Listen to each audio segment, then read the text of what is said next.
What's up la team, j'espère que vous allez bien, en tout cas moi ça va super.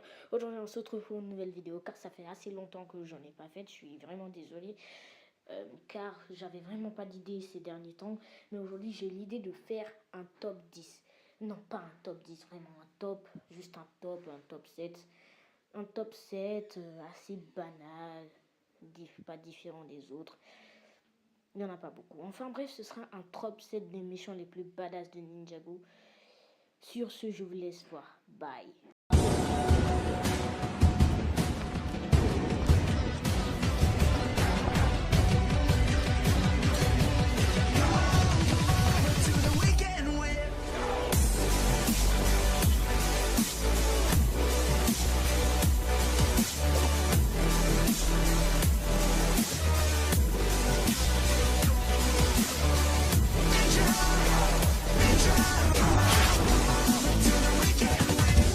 What's up la team, j'espère que vous allez bien. En tout cas, moi ça va super.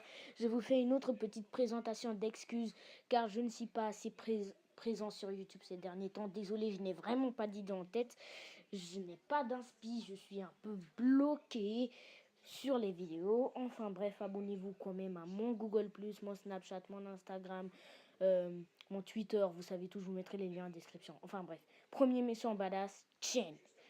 Chen n'a rien de spécial, juste un gros branleur qui vole le pouvoir aux autres, qui ne pense qu'à lui-même, qui va jusqu'à sacrifier sa propre fille pour séduire un ninja et le capturer pour lui avoir ses ninjas, pour lui avoir ses pouvoirs.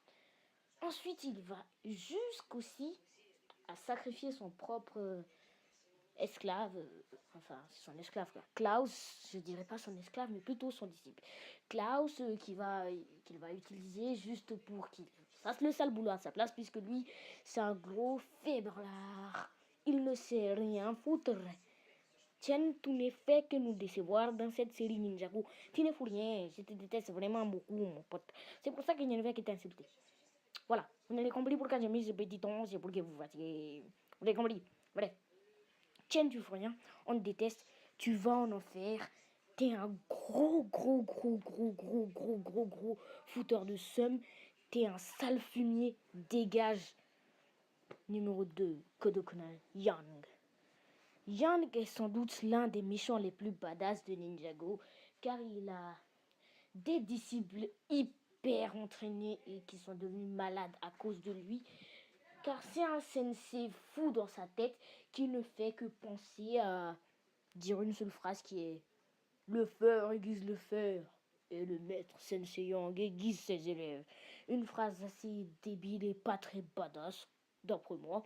Enfin bref, Kodokuna Yang, t'es quand même un très bon méchant, je te respecte. T'es au niveau assez bien, t'es moyen quand même, t'es bien. Je dirais pas que t'es naze, mais t'es quand même bien quoi. T'es pas le meilleur, mais t'es bien. Enfin, on va aller jusqu'à ton histoire. La première apparition de Kodokuna Yang se fera dans la saison 5 où il décide d'aller s'entraîner pour faire du Airjitsu. C'est bien cet épisode-là qui va provoquer la haine que Cole a envers Kodokuna Yang parce qu'il l'a transformé en fantôme. C'est dans The Day of the Departed que Kodokuna Yang et Cole pourront se confronter et Cole reviendra humain. Let's go avec le numéro 3, Kylo. Le gros méchant badass qui on pensait être le moins intelligent, le plus bête et le plus pion de tous les Oni de Lego Ninjago, mais finalement qui s'avère être un être hyper intelligent, hyper fort, qui a le masque qui voit le plus intéressant des masques Oni, enfin juste après le masque de la haine, qui je trouve vraiment génial. Kilo est un monstre Oni géant, super fort, costaud et badass. C'est le mot qu'il faut pour Kilo. Kilo est génial. C'est un vrai méchant comme il le faut dans la série de Lego Ninjago. On ne doit pas le quitter d'une seule seconde. Ce Kilo peut faire de gros ravages, surtout quand il a son masque avec lui. Faites attention, Kilo n'est pas un Oni qu'on doit prendre à la légère. Kilo, t'es génial, on te remercie. Bye, Kilo. Enchaînons, numéro 4, Moro. Moro, c'est un méchant génial, c'est un méchant hyper, super, méga badass. c'est juste un méchant incroyable. Moro, c'est le fantôme le plus sadique de l'histoire de Ninjago. Il n'a pensé qu'à détruire, à maudire et à posséder depuis qu'il est arrivé. Moro, c'est juste un gros malade.